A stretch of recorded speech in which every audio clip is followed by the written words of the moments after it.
ศักดิ์สิทธิ์ทั้งหลายอันมีคุณพ่อคุณแม่คุณครูบาอาจารย์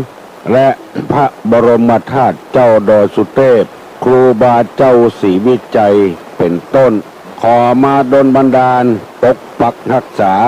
พ่อแม่พี่น้องท่านสาธุชนคนดีลูกเต้าหลานเหลนทุกคนทุกท่านเพื่อมีความสุขกายสุขใจ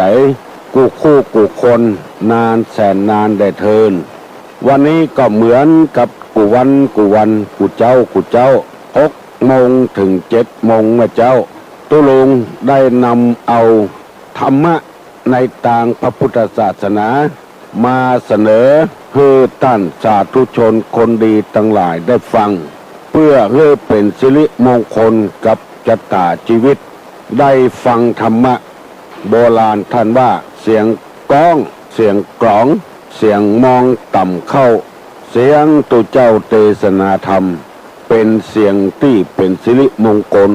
เสียงก้องเสียงกลองเกิดขึ้นแสดงว่าจะมีการกินจะมีการทานเกิดขึ้นแล้วกับบ้านกับจองเล่งใจเป็นบุญเป็นกุศลเสียงมองต่ำเข้าแสดงว่าเข้ามีในเล้าในหลองอยู่มีในเงียอยู่เข้าบ่หมดเตื้อยังได้กินต่อไปอยู่เสียงตุเจ้าเทศนาธรรมเป็นเสียงที่เป็นสิริมงคลกับหูกับใจกับตัวเพราะฉะนั้นจึงได้นำเอาธรรมะมาเสนอให้พี่น้องวงศาคณาญาติทั้งญาติสนิทและญาติธรรมเพื่อได้ยินได้ฟังเพื่อได้มีความเข้าใจในธรรมะประเดี๋ยวนี้ยิ่งนานวันยิ่งธรรมะกระจายออกไปเป็นนักเป็นหนาเนอะโอ้ดีอกดีใจที่มีคนฟังบอกว่าใกล้บอกว่าไกลตั้งใกล้ศรัทธาประจำหมู่บ้านตุลุงเนี่ยกู้หลังคาเฮือน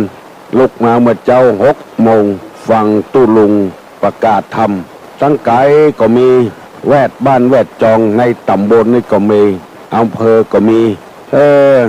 ทำให้อายุยืนขึ้นไปแถมจัดนักแล้วก็มีกำลังใจที่จะเผยแพร่น้ำธรรมคำสอนให้คนได้นำไปปฏิบัติพระพุทธศาสนานี่สอนให้คนปฏิบัติให้ถูกต้อง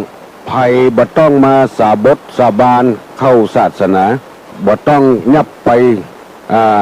ต่อหน้าพระประธานคือเข้าศาสนาตลอดชีพเป็นศาสนาที่บหารแก่ตัวบ่เอาไปเป็นสมาชิกสุดแล้วแต่ไผ่ที่จะฟังธรรมแล้วนำไปปฏิบัติได้ต่อใดดีต่ออันบับจำเป็นจะต้องมาเข้าวัดเข้าวาขอให้ได้ปฏิบัติธรรมก็แล้วกันดังที่เฮาจะหันทั่วไปบางทีอยู่แม้วัดหิมวัด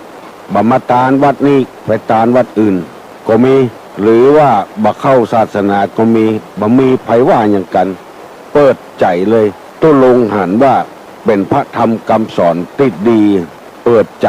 เป็นนักเลงเต็มตัวจึงได้นำเอาธรรมะมาประกาศกูเจ้าก่อนที่จะได้นำเอาธรรมะมาประกาศนี้ขอเชิญชวนพี่น้องวงศาคณาญาติลูกหลานเลนทั้งหลายที่ลุกแล้วได้ไหว้พระเจ้าพระธรรมพระสงฆ์ให้ก่อนเนอเพื่อให้เป็นสิริมงคลกับตัวกับครอบครัวกับการเดินทางการทำมาค้าขายธุรกิจหน้าที่ทางราชการบ้านเมืองต่อไปเนอว่าพร้อมกับตุลุงเนออะระหังสัมมาสัมพุทโธภควาพุทธังภวันตังอภิวาเทมิกราบตวากาโตภควตาธัมโมธัมมังนัมมัสสามิกราบสุปฏิปันโนภควโตสาวกสังโฆสังฆังนะมามิกราบหันทะมยังพุทธัสสะภควโตบุพาภะคณะมะกะลังกะโลมะเสนะโมตัสสะภควโตอะระหะโตสัมมาสัมพุทธัสสะ นะโมตัสสะภะคะวะโตอะระหะโต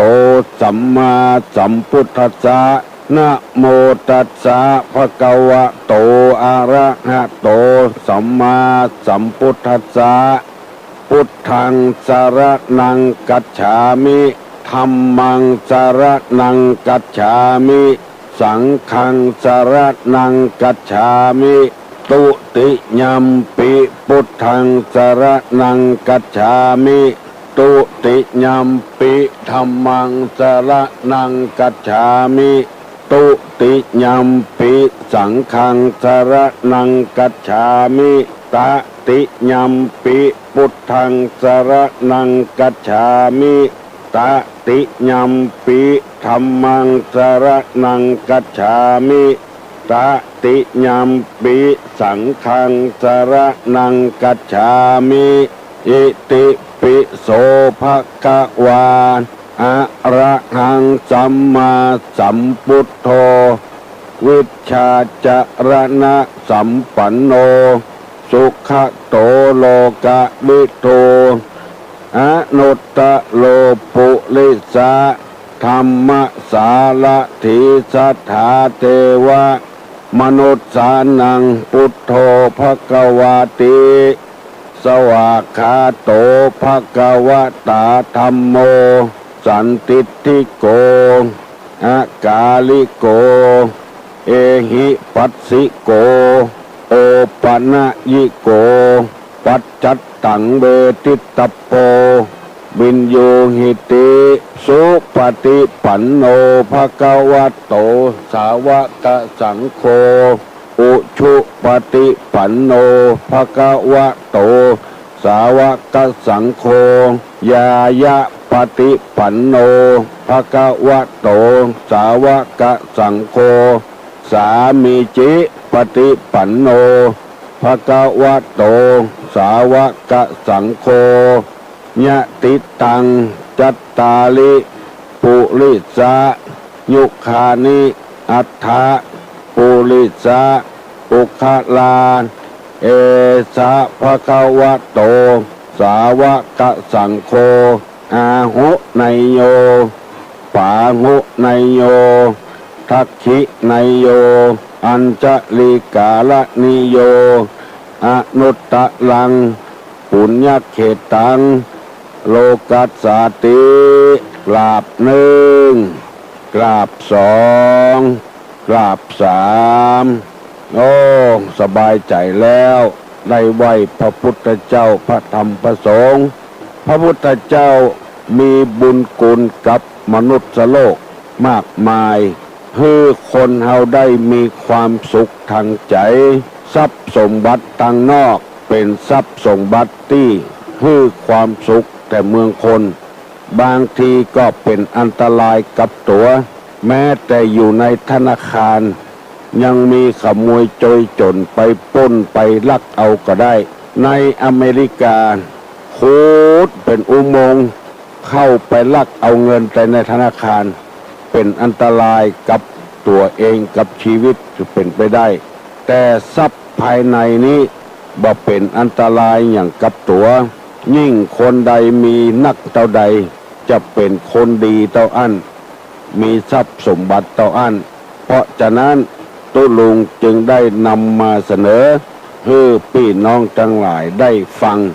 แล้วพากันสะสมทรัพย์สมบัติภายในนักๆพระพุทธเจ้าเป็นจึงแสวงหา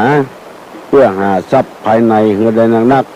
ๆนี่ขอเชิญพี่เชิญน้องทั้งหลายได้ฟังเถอะและจะได้ความรู้โดยได้ประพฤติปฏิบัติตัวโดยคนส่วนมากที่มีปัญหามาถามตุลุงในทางโทรศัพท์คือยังบ่มีทรัพย์สมบัติในตัวเองเตื้อคือเปิ้นทำอันอย่างนี้เฮายังบ่รู้สึกเตื้อแล้วไปมุ่งอย่างเดียวมุ่งที่ว่าทำให้แก่เปิ้นเพื่อจะเรียกร้องสิทธิขึ้นมาเป็นต้นว่าเฮาได้อยู่เฮาได้กินถึงวันนี้ได้อยู่จากไผได้กินจากไผแล้วเฮาบ่ได้คำนึง ไปคำหนึ่งที่ว่าเฮาได้ฮื้อตานอันนั้นอันนี้นักหนาปาป้านแล้วมาเจ็บมาป่วยอย่างเงี้ยทรมานสังขารร่างกายอย่างเงี้ยไปคิดอย่างเดียวคิดแต่กระฮื้อที่เฮาได้มาเฮาบ่ได้คำหนึ่งอันนี้ฮ้องกันว่ายังบ่มีทรัพย์ภายในเตื้อเฮาจะต้องคิดเสียก่อนว่าเฮาได้อยู่ดีกินดีนี่ได้จากไผได้เป็นคู่เป็นคนนี่มาจากไผได้มีความรู้ความฉลาดมาจากไผเฮาบ่ได้กึดแต่ที่ว่าอย่างเดียวแต่น่ะกึดแต่เอาไปฮื้อคนอื่นแล้วหวังผลประโยชน์จะฮื้อเฮาได้มีความสุขบานหวานใจมีลูกมีหลานก็ฮื้ออยู่ถ้อยฟังกรรมมีทรัพย์สมบัติอันใดก็ฮื้อมีร่างกายก็ฮื้อได้มีความสุขเอาไปกึดอย่างเดียวเพราะฉะนั้นตุลุงจึงเอาธรรมะมาประกาศถึงวันอย่าไปคำหนึ่งถึงความทุกข์ความยากพระพุทธเจ้าเปิ้นสละความทุกข์การบ้านการจองทรัพย์สมบัติภายในราชสมบัตินับว่าพระองค์มีบุญคุณกับคนเป็นตัวอย่างกับคนเป็นอย่างมากวันนี้ตุลุงจะได้นำเอาสุภาษิตคนโบราณเป็นว่าไว้ว่ากินหวอมผอมจ้อข้อกินหวอมผอมจ้อข้อคือกินติ๊กกินตึงวันและบะตุ้ยอันนี้เรียกว่ากินหวอมผอมจ้อข้ออยู่ไปตึงวันมันมีเงินมันมีทองเพราะอะไรอย่างอันนี้เรียกว่ากินหวอมผอมจ้อข้ออยู่เป็นวันแร่งวันก็แร่งมีหนี้มีสินนักขึ้นอันนี้หมายความว่าคนอยู่ไปตึงวันเซาะหนี้เซาะสินมาใส่ตัวไปดาวรถเปิ้นมาแล้วเอารถที่ดาวเปิ้นมาน่ะมาขี่น่ะเอาไปยืมเงินต่อแถมไปเสียดอกเบี้ยต่อแถมตังบริษัทก็ดีส่งตังยืมเงินสดก็ดีส่งอันนี้เรียกว่ากินหวอมผอมจ้อข้อบอกกลัวนี่บอกกลัวสินจะได้เดือดร้อนวันหลังวันรุนบัดดึกไปกึดขอคือมีวันนี้ใจวันนี้ในภาษิตพุทธศาสนาว่าอินาทานังทุกขังโลเก8 กรรมเนี่ยการเป็นหนี้เป็นทุกข์ในโลกเพราะว่าเราไปเอาหนี้ไปต่อหนี้แล้วก็เป็นทุกข์เดือดร้อนคือเราบัดใจสติปัญญาของเรากล้าไปเอารถมาแล้วจะต้องใจเป็นเดือนแล้วยังบ่พอเอารถไปการันตีเอารถไปจำนำต่อแถมต้องเสี่ยงหรือเปิ้นแถม2 อัน 3 อันเงินเดือนก็น้อยบ่พอใจบ่พอใจยืมต่อยืมอันนี้เป็นต้นอันนี้คือผิดหลักที่คนเฒ่าเปิ้นว่ากินวอมผอมจ้อข้อกินแล้วบ่มีสติปัญญาพอฝากกรรมนี้ไว้คือพี่น้องลูกหลานเล่นบอกว่าใกล้ว่าไก่ได้ฟังคือนำไปพิจารณาวันนี้จะเอาธรรมะที่สืบต่อว่าคนที่บ่มีศีลบ่ได้รักษาศีลเนี่ยมีโทษ1เสื่อมจากภพทรัพย์2เสียชื่อเสียง3บ่อาจบ่มีองค์อาจกล้าหาญในที่สังคม4หลงตายคือก่อนจะตายนั้นมันมีสติสลมห้องเหมือนงัวเหมือนควายห้องคือเขาเอาผ้ามาจุบน้ำมาลูบหัวเพราะว่าในเมืองคนนั้นบ่มีศีลเอาไก่ไปโจรกันเปิ้นโจรการก็ด่าเปิ้นบางคนกกคอไก่ก็เคยมีอันนี้เรียกว่าหลงตายยังบ่มีสติ5ตายไปแล้วถึงอบายทุกขติมีนรกเป็นต้นอันนี้เป็นกรรมที่เสนอไปเมื่อตะวาแล้วตังวิเวกเป็นตอบถูกต้องกูข้อวันนี้จะนำเอากรรมที่ว่าอานิสงส์ผู้มีศีลสมบูรณ์แค่ศีล5นี่บ่ได้นะศีล8ศีล10ศีล227ของทุเจ้า311ข้อของภิกษุณีถ้าไผถือได้อย่างสมบูรณ์นั้นจะมีอานิสงส์1ประสบโภคทรัพย์เป็นอันมากมีเข้าของเงินคำนัก2มีชื่อเสียงฟุ้งกระจรตลอดไป3องค์อาจกล้าหาญบัสทกสถานในการเข้าสังคม4บ่หลงตายคือตายยังมีสติ5ตายไปแล้ว เข้าสู่สุคติโลกสวรรค์จำไว้เนอะคนที่มีศีลจะเป็นคนอย่างนี้หนึ่งประกอบไปด้วยโภค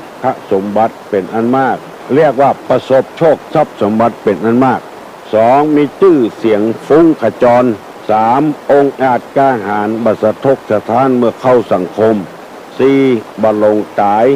คือเมื่อตายอย่างมีสติห้าตายเข้าไปสู่คติโลกสวรรค์ตุลุงจะได้ขอเมตตาเวลาอธิบายให้พี่น้องทั้งหลายฟังเอากันง่ายๆว่า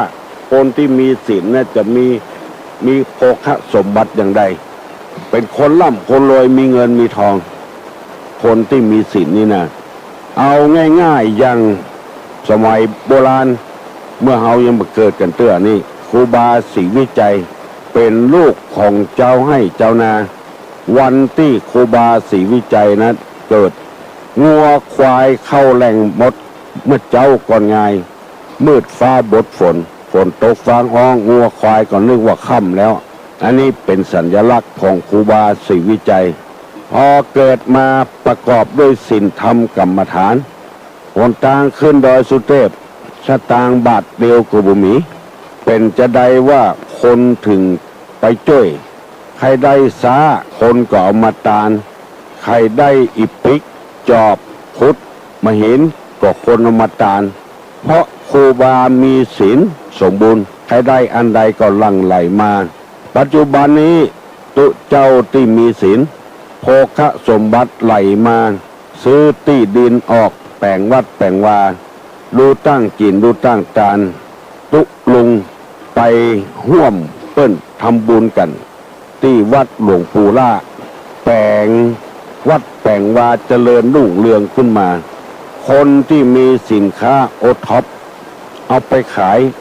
คนต่างจังหวัดต่างประเทศมาขายครัวได้อาศัยบารมีของหลวงปู่ล่ามีเงินงบประมาณตั้งมูลนิธิไว้ให้วัดให้วาครูบาน้อยวัดดอนมูลสระปีตุลุ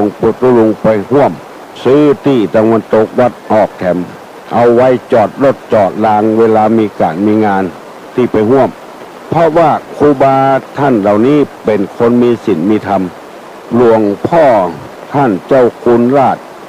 วัดดอยสุเทพบาเป็นคนที่บัลล่ำบัลโลยมาก่อนไปอยู่บนดอยสุเทพศึกษาเล่าเรียนจนได้ประโยค7ตอนหลังมาได้เป็นเจ้าวาดบนดอยสุเทพมามีอาชีพอย่างศึกษาเล่าเรียนพระธรรมวินัยปฏิบัติในศีลในธรรมเจ้ามาก็ทำวัดข้ามมาก็ทำวัดแจ้งมาก็ใส่บาตรให้ตุเจ้าในวัดถึงวันโภคสมบัติไหลมาคนขึ้นดอยสุเทพบังรักษาไว้บักเก็บไว้แปลงลิบให้คนหูหนวกตาบอดคนพิกลพิการได้ขึ้นไปไหว้ธาตุเฮาบ่ใจไปทับถมครูบาอาจารย์เก่าๆบ่ใจคือคนที่มีศีลจะมีโภคสมบัติอย่างเงี้ยเอาสร้างให้คนได้ไปไหว้ธาตุวัดต่างๆที่มันเหือมันห้างเป็น200-300 ปีมาเก็บเอาขึ้นมาเป็นวัดแต่ว่าวันซืนนี้ก็สร้างแถมละที่ตังประตูจังใหม่พุ่นวัดยังกวงอันนี้ก็คือคนที่มีศีลปาคือคนไปไหว้ดอยสุเทพวันวิสาขบูชาตุเจ้าพนาอยู่กับวัดกวาแปลงวัดแปลงวาเจริญรุ่งเรืองอันนี้เรียกว่ามีโภคสมบัติมากขอคือตั้งใจถือศีลถือธรรมไว้เถอะมันตึงไหลมาคนเดียวมันอันนี้เขาจะหันตัวอย่างอุบาทต่างๆที่เกิดขึ้นมาในจังหวัดเชียงใหม่ในภาคเหนือนี่ครูบาดวงดีสันปะตองโจมอยู่ในปนคนก็บุญไปทำบุญทำทานอันนี้เรียกว่าคนมีทรัพย์สมบัติอันนี้ส่งผู้มีศีลสมบูรณ์จะต้องเป็นคนมีโภคสมบัติ2มาต้องประกาศอย่างให้ไผ่ฟังชื่อเสียงฟุ้งกระจรไปทั่วบ้านทั่วเมืองคนก็บุญไปหามีชื่อมีเสียงฟุ้งกระจรกลิ่นหอมอยู่ที่ไหนคนก็ไปทำบุญทำทานที่นั่น3องค์อาจกล้าหาญ บัสะทกสถานในเวลาเข้าสังคมบ่กลัวภัยตำหนิติเตียนบ่กลัวภัยว่าผู้ที่บ่มีศีลบริบูรณ์นี่ก็ยังมีอยู่สะทกสถานอยู่กลัวต่อคำคารหานินทาอยู่ผู้ที่มีศีลบริบูรณ์บ่กลัวภัยบ่สะทกสถานข้อ4เวลาตายอย่างมีสติเพราะมีศีลบริบูรณ์คนตายยังบ่มีสตินั่นก็คือเมาเหล้าเมายาเอารถไปจนหั่นจนนี่อันนั้นเรียกว่าบ่มีสติบ่รู้ตัวว่าจะไปตายและสำหรับคนที่อยู่ดีๆและคนเปิ้นมาจนอันนั้นก็เป็นแต่บุพกรรมที่ตนเองได้สร้างมาอันนั้นเฮาบ่นับคนในที่นี้แล้วข้อที่5ตายไปแล้วไปสู่สุคติโลกสวรรค์คือหมายความว่ามีสติตั้งใจจะไปที่ไหนก็ไปที่นั่นคนที่มีสติคนที่บ่มีสตินี่มันจะบ่ถึงตั้งใจจะกลับบ้านแต่เมาเหล้าไปถึงกลางรถจนกันเหียบ่ถึงบ้านสักคำคนที่มีศีลมีธรรมนี่จะมีสติจะไปถึงที่ถึงทางตุลุงได้นำกรรมนี้มาเสนอเพื่อพี่น้องทั้งหลายได้รับทราบว่าพระพุทธศาสนาเพิ่นสอนกันจะเอะบ่ใจจักจุงให้มัวเมาลุ่มหลงอย่างใดอย่างหนึ่งบ่ต้องเอามาสะบดสะบานบ่ต้องอันอย่างสักอย่างสุดแล้วแต่หาจะที่ฐานเอาคนเดียวบ่ต้องมีไผแนะนำผู้ฟังอย่างเงี้ยตุเจ้าพนายเปิ้นนำมาเสนอถ้าไปคิดผิดมันก็ผิดไปแล้วมันเป็นเรื่องสอนที่จิตใจในหลวงเปิ้นเคยมีพระบรมบรมอย่างมีคำสอนในวิทยุเปิ้นว่าคนเฮานี้เริ่มที่ใจยุติที่ใจถ้าใจเริ่มทางที่บดีก็เป็นบาปไปเกิงละถ้าใจเริ่มทางที่ดีก็เป็นบุญไปเกิงละจึงมีพระบรมโอวาทว่ากระดุมที่ใส่เพื่อใส่เสื้อใส่ผ้าเนี่ยกระดุมก็บ้านเฮาว่าบัดต้อมกระดุมเม็ดใดถ้าเม็ดแรกที่ติดผิดละเม็ดต่อไปก็ใส่ผิดไปกูเม็ดถ้าเม็ดแรกนี่ใส่ถูกเม็ดต่อไปก็ถูกกูเม็ดอันนี้จะหันได้ชัดเจนว่าใส่บัดต้อมใส่แกนแรกถูกแล้วแกนต่อไปก็ถูกหมดครบ5แกน6แกน10แกนถ้าแกนใดแกนหนึ่งไปแป๊ดไปเหียเอาแกนบนไปใส่แกนลุ่มต่อไปก็ลุ่มไปติ๊กจนหมดตินเสื้อบัดเต้ากันซะเตื้อคิดผิดก็ผิดไปแล้วไปกึ่งแล้วอันนี้ตุลงนำมาเสนอเพื่อพี่น้องทั้งหลายได้รับทราบย้ำกันอย่างเงี้ยขอเพื่อปากันได้ปฏิบัติตามศีลพ่องถ้ามีศีลแล้วปัญหาต่างๆที่วุ่นวายกันต้นจี้ฆ่าฟันบั่นแตงกันลู่ทรัพย์สมบัติกันลู่เอาแผ่นดินกันมันจะบ่มีละเพราะเขาจะหูตันว่าแผ่นดินเนี่ยบัดใจป่อเขาแปลงแม่เขาแปลงมันเกิดมาแต่ก่อนป่อก่อนแม่เขาแล้วเขาจะไปแย่งไปลักเอาไปยังหยังไปลู่ไปหยังอยู่บดานี่ม่วนมันจะตายมีศีลมีธรรมเนี่ยมันจะเกิดขึ้นมาบ่ต้องไปลบไปลี้หมู่นี้เป็นต้นอันนี้เป็นคำสอนในทางพระพุทธศาสนาตะกี้ตุลุงนำเสนอว่าคุณธรรมของผู้มีศีลบริบูรณ์นั้น5ข้อมีอย่างพ้องประเดี๋ยวนี้จะตั้งคำถามแล้วเนอะถามว่าคนที่มีศีลสมบูรณ์นั้นประกอบด้วยคุณธรรม5อย่างมีอย่างพ้องใครตอบได้ตอบตุลุงมาเนอะ121058ข้อ1ว่าจะใดข้อ2ว่าจะใดไผ่ตอบได้ลองตอบตุลุงมาหรอไผ่หยาหม้อแต้วเฮ้ยฮัลโหลนมัสการเจ้าเจ้าข้อ1คือประสบโภคทรัพย์อันสมบูรณ์เจ้าโอ้เก่งเอ้ยแล้วข้อ2ก็มีชื่อเสียงกระจรกระจายไปไกลนั่นเก่งแล้วก็ข้อ3นี่องค์อาจารย์หารมาสะทกสถานเวลาเข้าสังคมมันเก่งแต่แล้วก็ข้อที่4นี่มาลงตายคือตายยังมีสติเจ้าเพราะว่า ข้อห้านี่ตายไปแล้วก็ไปสู่สุคติโลกสวรรค์นะ โอ้ เจ้า เก่งแต่ที่ไหนก็นี่ ศาลาเจ้า บ้านสลานี่กะ เจ้า เก่งจังนะ เจ้ากราบนมัสการนะเจ้า โอ้ยินดีเจริญพรเนอะ เจ้า มีสุขตลอดวันตลอดคืนถูกต้องเลยถึง5 ข้อขอเงือปากันรักษาไว้เถอะมันจะเป็นอย่างเงี้ยไม่ใช่ว่าจะร่ำจะรวยโดยโภคสมบัติมันจะเกิดขึ้นมาคนเดียวมันลองสังเกตพอเถอะบางคนเป็นลูกคนทุกข์คนยากแต่ว่าเมื่อลูนมามีศีลมีธรรมมามีงานทำก็จะได้งานทำคนเดียวบางคนนี่จบมา3-4 ปีแล้วบ่ได้งานทำทอดบ่เดียวเพราะว่าในเวลาที่เรียนหนังสือนั้นอาจจะขาดตกบกพร่องขี้ค้านพร่องอย่างพร่องพฤติกรรมบ่ดีพร่องเนี่ยบางคนยังไม่ตอนจบเตื้อบริษัทจองไว้เลย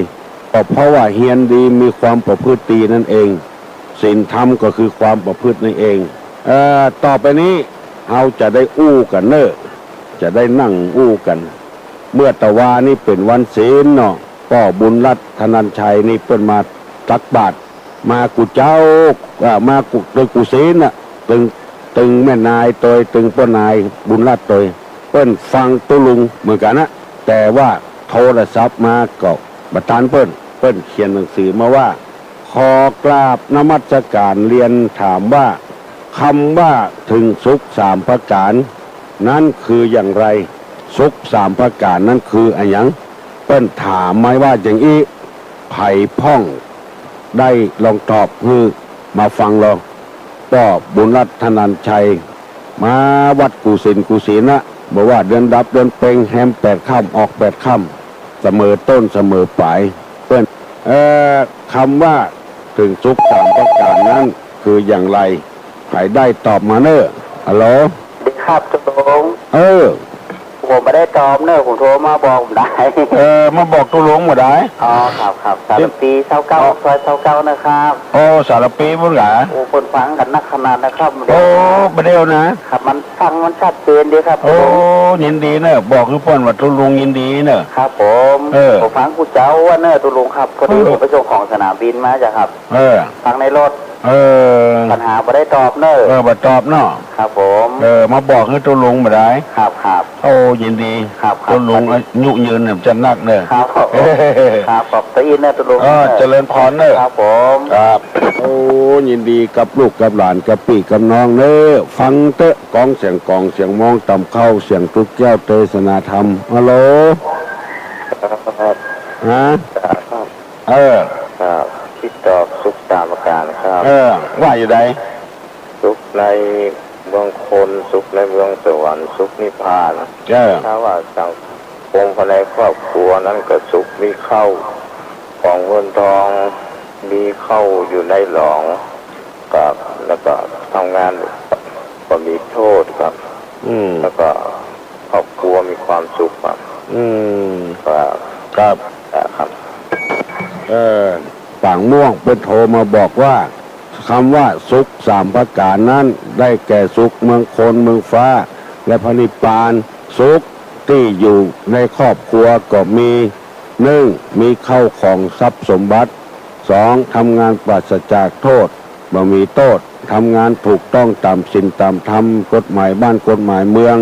3บ่มีโรคภัยไข้เจ็บมาเบียดเบียนมันจะได้แถมจัดนักนะป้อบุญรัตน์เปิ้นว่าผมเคยอ่านหนังสือบอกว่าความสุข3 ประการนั่นก็มีข้าวงามในต้งในนานะข้าวปุ๋ยดีดินดีมีข้าวงามในต้งในนาข้าวเต้งข้าวดี2ความบ่มีโรคเป็นความสุขของฝูงชน3มีภรรยาก็เป็นที่รักของสามีเรือนของผู้นั้นชื่อว่ามีเรือนของผู้นั้นชื่อว่ามีมหรสพประจำอันนี้เป็นแก้วสุข3 ประการทำอย่างหนึ่งคือหมายความว่าเข้าในต้งดีแล้วก็บ่มีโรคภัยไข้เจ็บแล้วก็มีเมียก็เมียดีมีผัวก็ผัวดีอยู่กับกันกุมเท่าเต่าตายอันนี้ก็ ก็คงจะเป็นสุข3ประการเหมือนกัน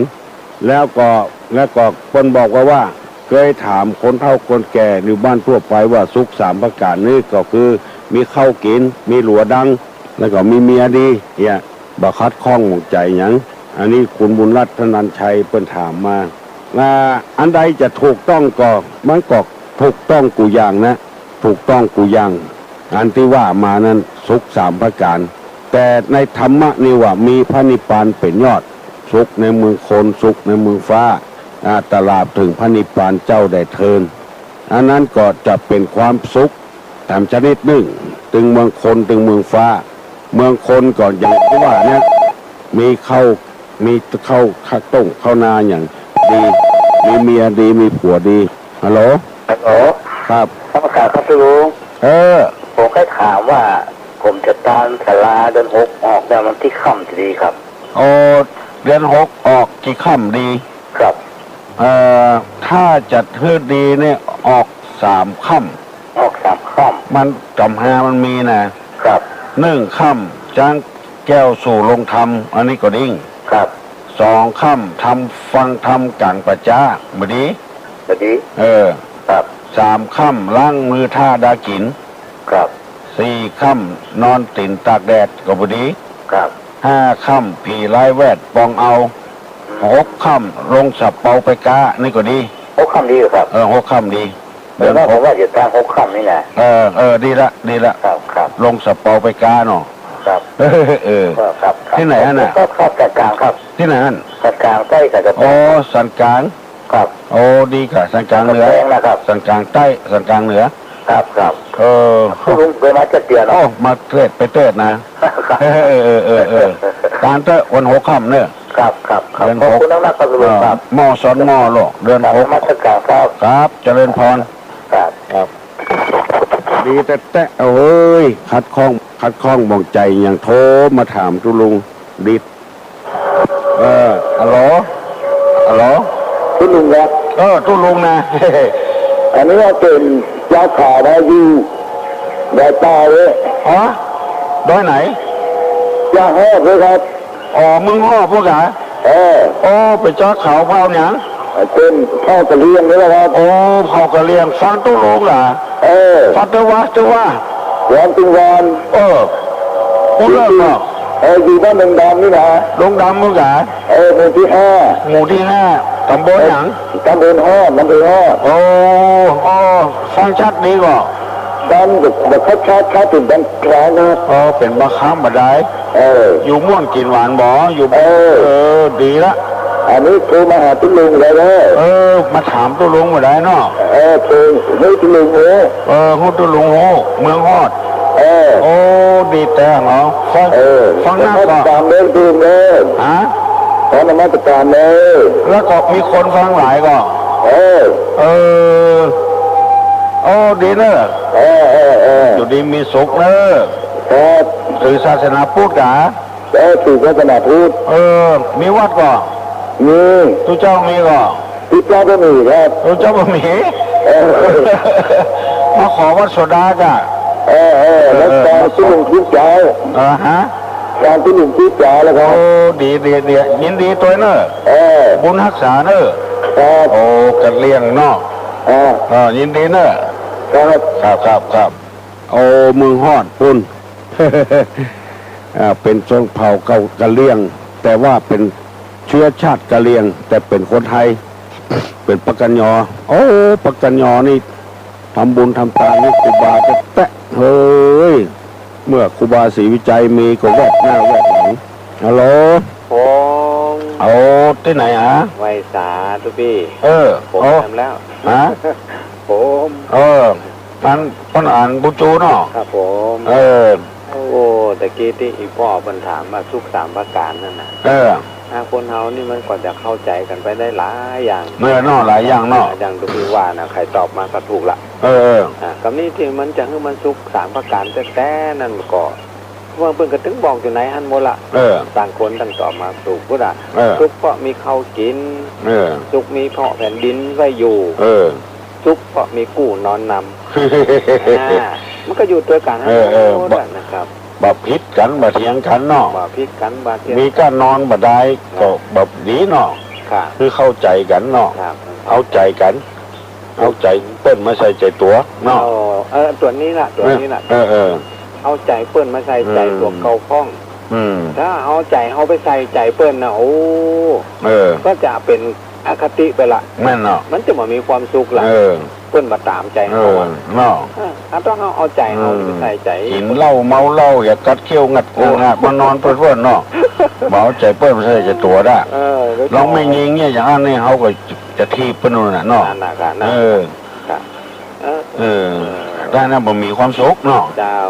โอ้ถูกแต่ว่าหนังเลยแต่ว่าเดี๋ยวนี้หมู่เชียงยืนนี่ฟังโอ้มันจะยืนน่ะเดี๋ยวมือฮอดเพิ่นเดียวนะก็น่ากะเจ้าเขาเจ้าด้อยก็ฟังก็วันนั้นไปอันลำปางไปลำปางก็หมู่ลำปางมันก็ถามก็ได้อันทุกพี่ไปเทศอยู่ก็ไปมาได้แล้วเนอะบอกกับเปิ้นแล้วเนอะบอกเอาบุญเด้อวันเดียวนี้ไปจัดไข่ไปอ่ะหน่อยไปที่ไหนที่ใจไข่ไปโม่แต่ร่างกายก็ไข่ไปมาได้ขนาดเราไปต่ำในเชียงใหม่นั่นน่ะแม่นอก็ศรัทธาก็ยังบอกไข่คือไปละเนาะก็โอ้มาได้ก็เพราะว่าเปิดมานิมนต์แล้วก็ขอไปก็ไปก็มันจะไปเทศอย่างตะกอนละไปบอกคือแนะนำคนนิดๆหน่อยๆแต่จะมาเอาอย่างเมื่อก่อนโอ้บ่ได้ละโอ้ไปด้วยกันนั่นไวบ่ฮือเนาะหมู่เชียงยืนหมู่พี่บุญนาคพี่คำแปงเนาะโอ้พี่บุญนาคพี่คำแปงคนที่บรรยูนี่น่ะในบ้านอุ่นอาลีนี่ก็โอ้กันจัดหลายอุ่นอาลีครับโอ้ตุลุงบอกเป็นบุญเป็นกุศลที่เขาได้ยินได้ฟังว่าเหมือนมาตะกอนเขาบัดได้ยินกันสักเตือแม่นเนาะเพราะว่าสถานีวิทยุก็ต้องไปเจ้าเพิ่นออกเจ้าเพิ่นออกอันนี้สบายอันนี้สบายแต่กันเนี่ยเป็นบุญเป็นกุศลกับศรัทธาประชาชนเขาถึงยกมือไหว้น่ะแต่ที่ไหนเขาก็ไปหาโอ้ปนานเนี่ยครับปนานจูปนานจู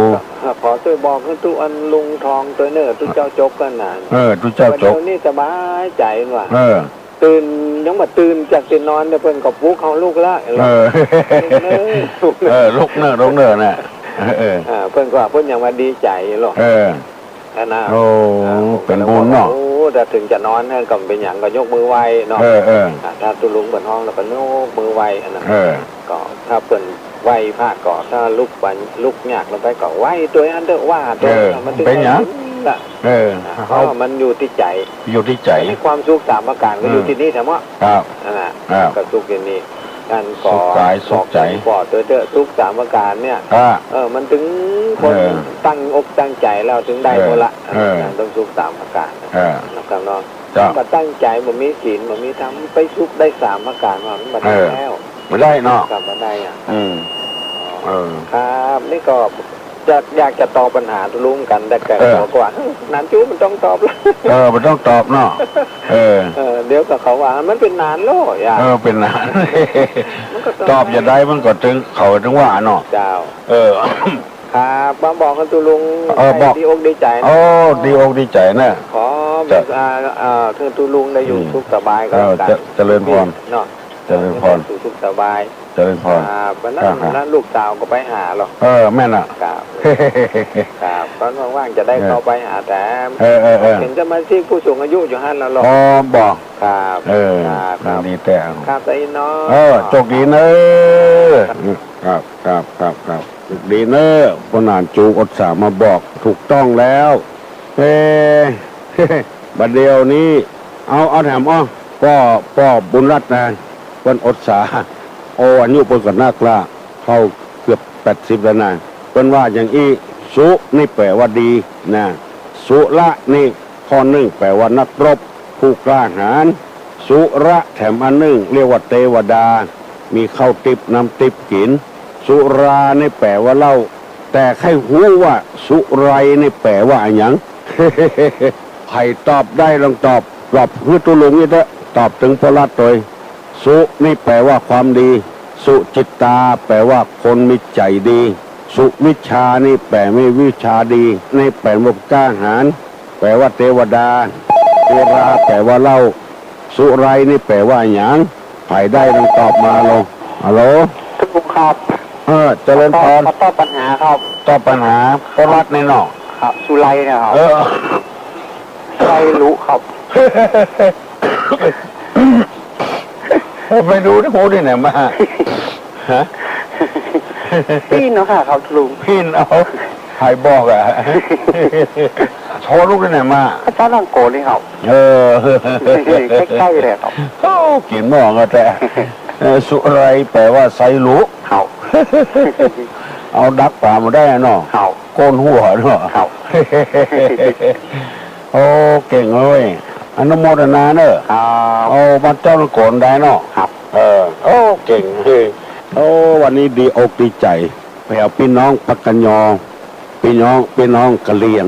อยู่เมืองฮอดพุ่นเปิ้นถ่ายทอดเอาเสียงของตัวลุงไปถึงที่ไหนคนฟังที่หั่นต่ำจังยืน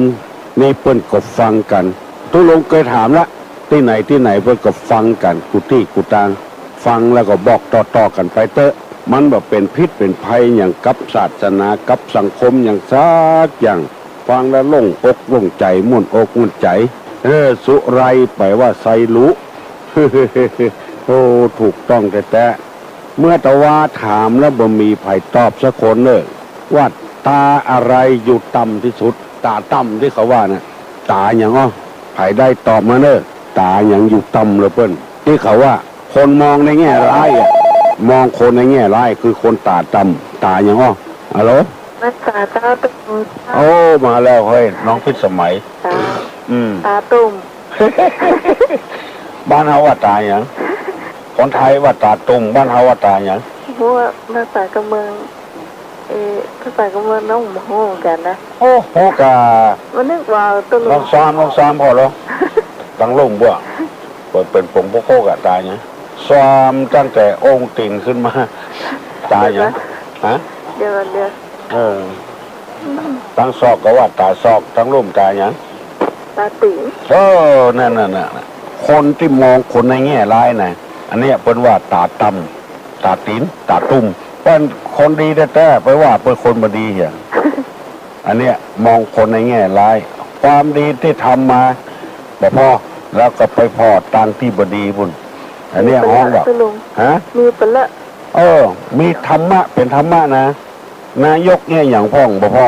นั่น หันละ อ๋ออู้ถึงเรื่องนายกถ้าไผ่รู้สึกว่าอยากจะสนับสนุนนายกก็กดไปที่1212แล้วตามด้วยหมายเลข9เจ้าน้องสนับสนุนไปละ1 เสียงจากเชียงใหม่โทรไปแต่วันก่อนน้องไปเอาบ้านพี่เจ้านาวันติดไปบันขำเลยโอ้เข้าบ้านบ้านแกนาเจ้ายังกินลำได้เจ้าแกงยังอู้ถึงตุ้ลุงอยู่ว่าอยากให้ตุ้ลุงไปแอวที่หันก็ไปเจอพี่3 คน1ก็วันนี้ก็ใจดีจนไปเอาบ้านก็เลยไปเห็นพี่ลาตีพี่ลาตีอ่ะจ้ะพี่ลาตีก็ไปน้องก็ไปเอาบ้านเปิดแถมดีแล้วก็มีพี่สาวหลายคนแล้วเนี่ยดีเจ้ามาจากวิทยุเนี่ยเนาะจากวิทยุนะวิสาสาปรมายติมาจากอาจารย์นิคมเด้อเนาะอาจารย์นิคมโดยจากสถานีวิทยุเนี่ยจากสถานีวิทยุของวัดสนารามเนี่ยเจ้าแล้วตาอะไรที่อยู่ต่ำที่สุดคือตาตุ่มเนาะเจ้ายินดีเนอะเจ้าครับวันดีตาที่ต่ำที่สุดคือตาตุ่มเนี่ยที่ว่ามิตาพ่ออย่างบหันเป็นตาตีนเฮ้เนี่ยคนโบราณเป็นว่ามองความดีกันพ้องจะไปพอความชั่วอย่างเดียวความดีเพื่อนทำไว้ก็ยังมีอยู่เปเลอะเปเตอเมื่อเฮามองหาความดีคนอื่นแล้วเฮาจะได้มีความสุขใจถ้าไปมองกับความชั่วเฮาจะบ่มีความสุขใจมันจะเกลียดจะชังกันตลอดเวลาเกิดความตุกอกตุกใจขึ้นไปพอตุเจ้าเพิ่นเฝ้าวัดเฝ้าพระพุทธรูปเฝ้าถ้วยเฝ้าจอนเฮาบ่ได้พอไปพอพฤติกรรมมันบ่ดีนะแล้วก็เลยไปจังตุเจ้าตุเจ้าลูกขวายพ่องเนี่ยเลยไปจังจ้าเพิ่นเฝ้าวัดกวาดวัดเฮาบ่ได้กึดหมู่เนี้ยวัดตาตุ่มตาตีนตาบหารความดีของคนอื่นฮัลโหล การนมัสการเจ้าพุทธเจ้า เออ จะได้รอนะเจ้า โอ้ได้รอบุญ เจ้า โอ้ อาจารย์มันก็ลุงตัวนะเจ้า เออ เจ้าได้ข้อคิดนะกับเจ้า ยินดีเนอะ เจ้า ได้รอ อยู่วัดของงานรัตนารามนะเจ้า อ๋อรัตนาราม เจ้าท่านอาจารย์ต้นก็สอนดีอย่างเงี้ยนะเจ้า ได้แก้วนั่นเนาะ เจ้าหม่อนห้วยแก้วนะเจ้า อ๋อห้องมันห้องแก้วที่ลงไปตู้ลงไปวันนั้นน่ะ เจ้าเจ้า อบรมอุจจาระนะ เจ้าเจ้าลูกจะได้ไปเรียนเรียนท่านนะเจ้า ที่หน้าอันเอาเงินสอแควน่ะ เจ้าเจ้าเจ้า อันจ๋า เจ้า ฟังชัดก่อน ชอบดีเจ้า เปิ้นฟังกันหลายก่อน ลายเจ้าลูกฟังก็เจ้าเจ้า โอ้เจ้า โอ้ เจ้า จำต้อง เป็นกำลังใจเลยก็ลงไปจัดรายการนี้ไปเหมือนนะเจ้า ก็จะพยายามเนาะ เจ้า พยายาม เจ้านมัสการเจ้า เป็นกู้บุญกู้บารมีเนอะ เจ้า เจริญพรเนอะ เจ้า โอ้ยินดี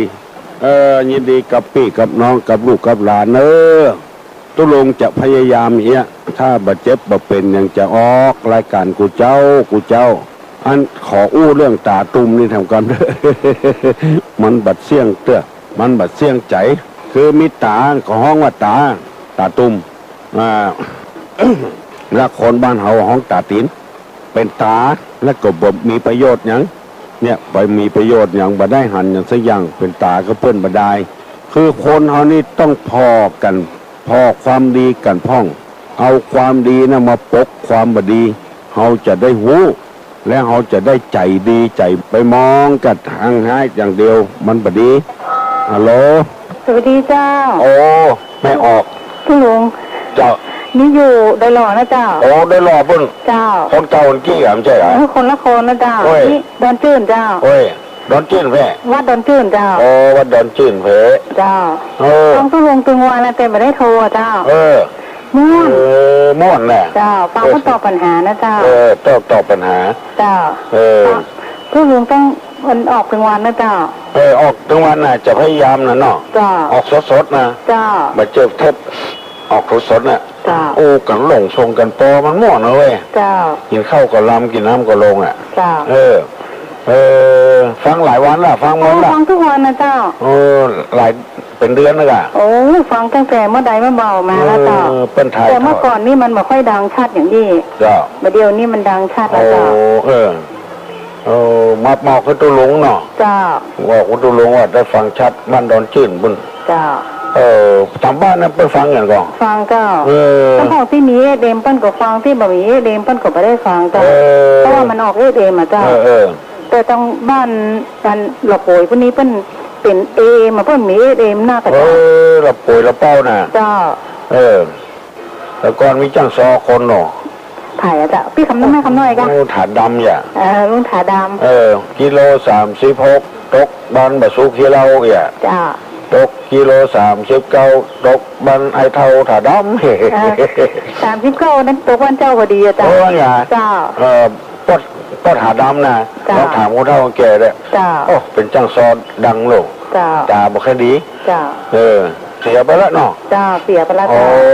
เจ้า ตก39พอดี เจ้า งวดหน้าที่ออกกันเนาะ39 39อ่ะ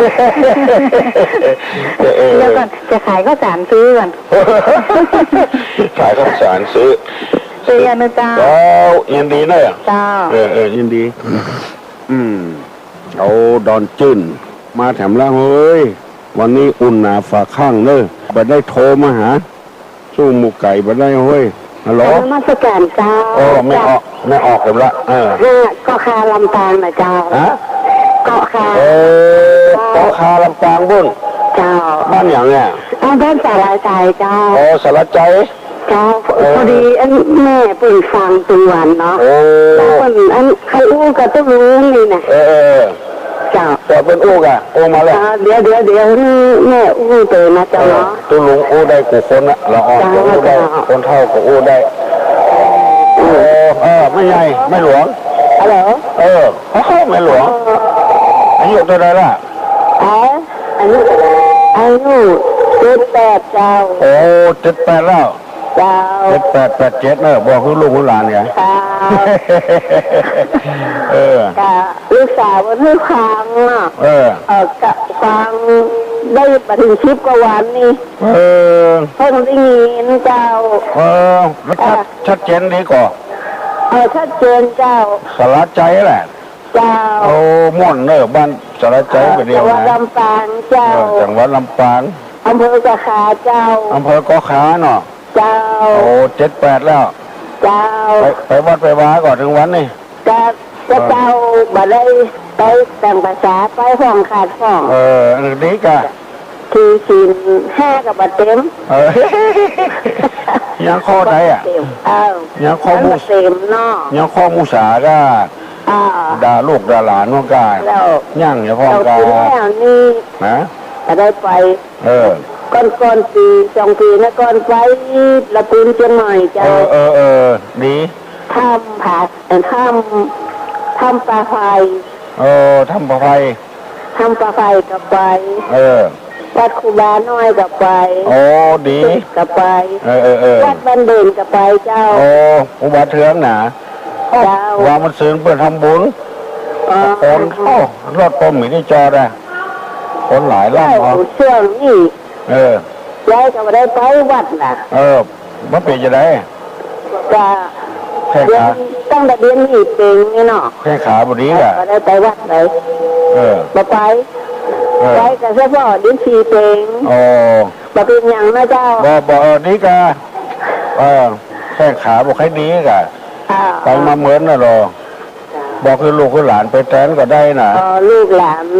ไปนะ เออ หลานไป เออ แลนได้มีเพื่อนขวบไปสมัยที่เจ้า เออ วันเสาร์อาทิตย์ เออ จะน้อยอยู่ เออ เดี๋ยวนี้ย้ายไปได้ไปอะ เออ อยู่กับบ้านเจ้า มึงกับบ้านก็ดีเนาะเออ น้ำมันสกัดอันตะเอียหน่อย แต่เอี้ยเนาะอยู่ดีมีสุขเนอะ เจ้า อยู่กับลูกกับหลานมันเนอะ เจ้า เอามาโทรมาโอ้เหียเกาะคาลำปางปุ้นบ้านสลัดใจ แล้วก่อนตู้หลงก็ไปเตะทำสลัดใจม่วนบ้านกู้กันเล่นเก่งกันปอฮัลโหล ขอนมัสการเจ้า นมัสการ น้องป๊อบเจ้า น้องป๊อบหลา ขอถามคำถามเจ้า ถามว่าอย่างไร ดำเหมือนแขกตีไม่แตกฟันไม่เข้าเจ้า ดำเหมือนแขกตีไม่แตกฟันไม่เข้า เจ้า คืออะไร เจ้า ไปได้ตอบมาอีเนาะ เจ้า น้องป๊อบน้ำต้นเนาะ เจ้า เจ้า เอาไว้วันพูกก็ได้นะ ไว้มัน เจ้า พูกก็ได้เดี๋ยวมัน7 โมงแล้วเนาะ เจ้า โอ้ตุอุ้ยม่วนใจเฮ้ยธรรมชิกนักแกะยินดีนะน้องป๊อบเนอะยินดีดำเหมือนแขกแตกไม่ตีฟันไม่เข้าคืออะไร เอาไว้ตอบวันพูกเนอะใครตอบได้ก็ตอบวันพูกประเดี๋ยวนี้มัน7 โมงแล้ว ตามอัตตาแล้วก็ตุลุงก็อู้เมินนำไป7 โมงขอให้มีความสุขกายสบายใจหิมาก้าขึ้นมีโจกมีลาบกุคน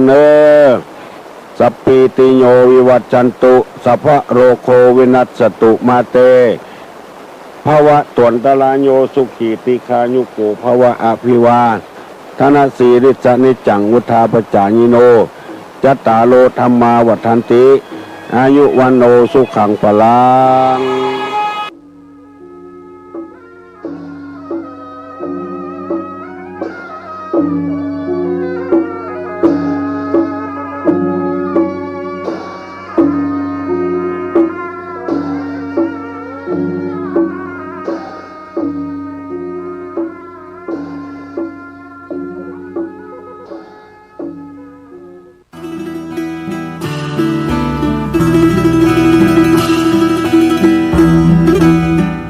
เทียนให้แสงป่าไม้แดงให้ความรู้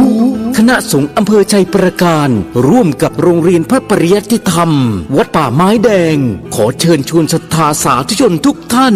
นำบุตรหลานเข้าร่วมโครงการบรรพชาอุปสมบทภาคฤดูร้อนเฉลิมพระเกียรติรุ่นที่33ระหว่างวันที่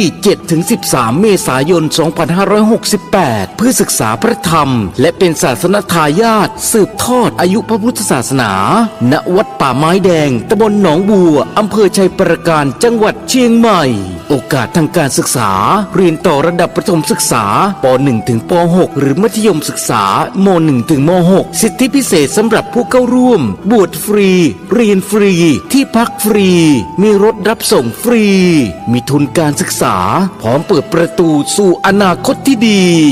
ร่วมสร้างคนดีสู่สังคมและรักษาแก่นพระพุทธศาสนาสนใจสมัครบวชหรือติดต่อสอบถามเพิ่มเติมได้ที่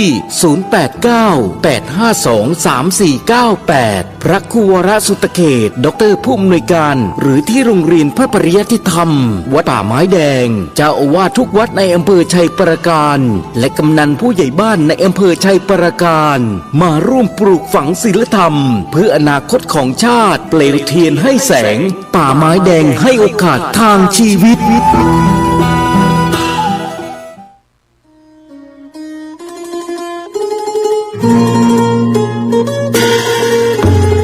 ขอเชิญร่วมงานปริวาสกรรมสืบสารงานพระศาสนาบวชเนกขมาบารมีพราหมณ์ปฏิบัติธรรมประจำปี 2568 ระหว่างวันที่ 1-10 มีนาคม 2568 ณ สำนักวิปัสสนาปฏิบัติบูชาพระพุทธบาท4 รอยหลวงปู่ทองสิริมังคโลตำบลสลวงอำเภอแม่ริมจังหวัดเชียงใหม่ขอเชิญทุกท่านร่วมเป็นเจ้าภาพถวายผ้าตาหารวันละ 15,000 บาทข้าวต้มเช้าวันละ 1,500 บาทน้ำปานะวันละ 1,000 บาทหรือตามกำลังศรัทธามีพระสงฆ์เข้าร่วมปริวาสกรรมในครั้งนี้จำนวน100 รูปและขอเชิญทุกท่านร่วมทอดผ้าป่าสามัคคีและร่วมพิธีสืบชะตาหลวงในวันอังคารที่ 11 มีนาคม 2568 วัตถุประสงค์เพื่อสร้างศาลาปฏิบัติธรรมบำเพ็ญบุญและหล่อองค์ทองเหลืองพระนางจามเทวีพระสุพรรณกัลยาสมเด็จพระนเรศวรมหาราชสมเด็จพระเอกาทศรสสมเด็จพระเจ้าตากสินมหาราชปางสมาธิหน้าตัก36 นิ้วสูง41 นิ้วและขอเชิญร่วมเป็นเจ้าภาพเททองเหลืององค์ละ 250,000 บาทพร้อมฐานที่ประทับหรือตามกำลังศรัทธากำหนดงานเวลา 9 นาฬิกาพิธีสืบชะตาหลวงเวลา 10 นาฬิกา 39 นาทีพิธีทอดผ้าป่าสามัคคี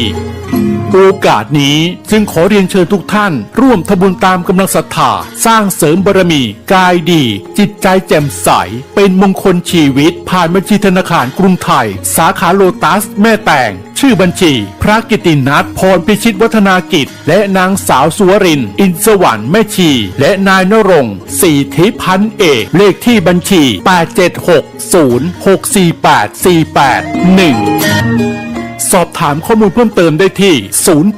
081-783-6514 092-323-4798 อย่าลืมวันที่ 1-11 มีนาคม 2568 เชิญร่วมงานปริวาสกรรมและทำบุญทอดผ้าป่าสามัคคีณสำนักวิปัสสนาปฏิบัติบูชาพระพุทธบาท4 รอยหลวงปู่ทองสิริมังคโลตำบลสลวงอำเภอแม่ริมจังหวัดเชียงใหม่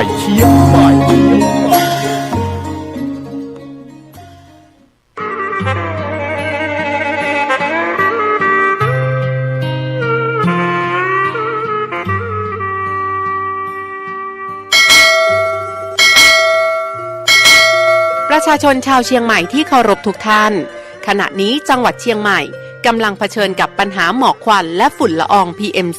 2.5 ที่ส่งผลกระทบต่อสุขภาพของประชาชนอย่างรุนแรงสาเหตุหลักมาจากการเผาในที่โล่งด้วยเหตุนี้จึงขอความร่วมมือจากพี่น้องประชาชนทุกท่านงดการเผาในที่โล่งทุกชนิดตั้งแต่วันที่ 1 มกราคมถึง 15 พฤษภาคม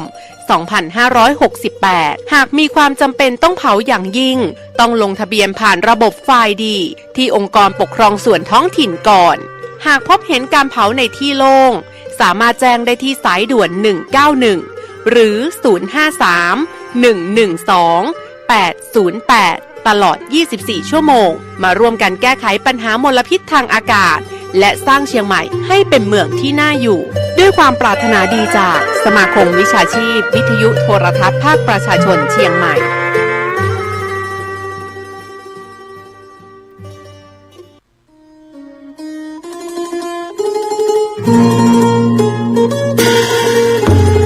ขอเชิญร่วมงานปริวาสกรรมสืบสารงานพระศาสนาบวชเนกขมาบารมีพราหมณ์ปฏิบัติธรรมประจำปี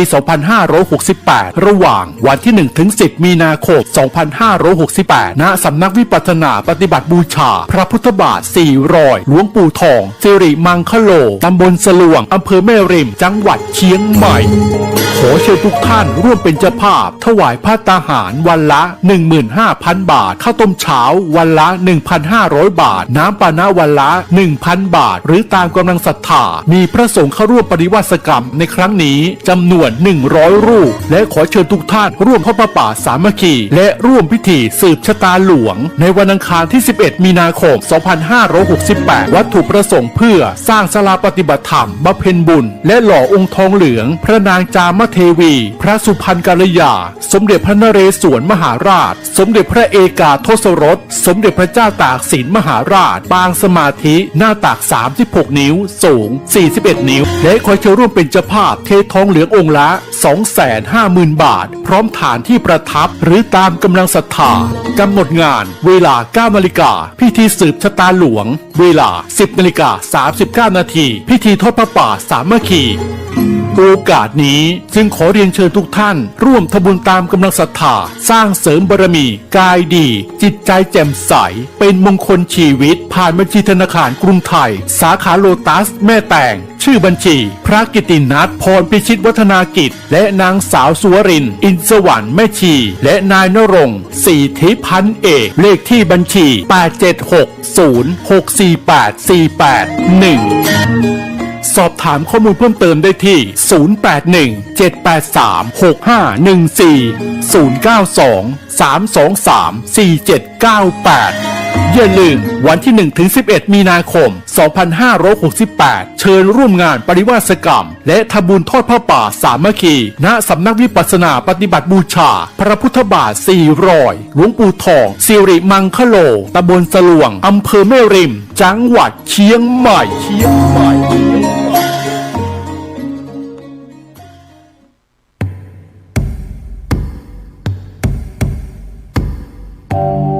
ประชาชนชาวเชียงใหม่ที่เคารพทุกท่านบัดเดี๋ยวนี้จังหวัดเชียงใหม่กำลังเผชิญกับปัญหาหมอกควันและฝุ่นละออง PM 2.5 ที่ส่งผลกระทบต่อสุขภาพของประชาชนอย่างรุนแรงสาเหตุหลักมาจากการเผาในที่โล่งด้วยเหตุนี้จึงขอความร่วมมือจากพี่น้องประชาชนทุกท่านงดการเผาในที่โล่งทุกชนิดตั้งแต่วันที่ 1 มกราคมถึง 15 พฤษภาคม 2568 หากมีความจำเป็นต้องเผาอย่างยิ่งต้องลงทะเบียนผ่านระบบไฟล์ดีที่องค์กรปกครองส่วนท้องถิ่นก่อนหากพบเห็นการเผาในที่โล่งสามารถแจ้งได้ที่สายด่วน191หรือ053-112-808ตลอด24 ชั่วโมงมาร่วมกันแก้ไขปัญหามลพิษทางอากาศและสร้างเชียงใหม่ให้เป็นเมืองที่น่าอยู่ด้วยความปรารถนาดีจากสมาคมวิชาชีพวิทยุโทรทัศน์ภาคประชาชนเชียงใหม่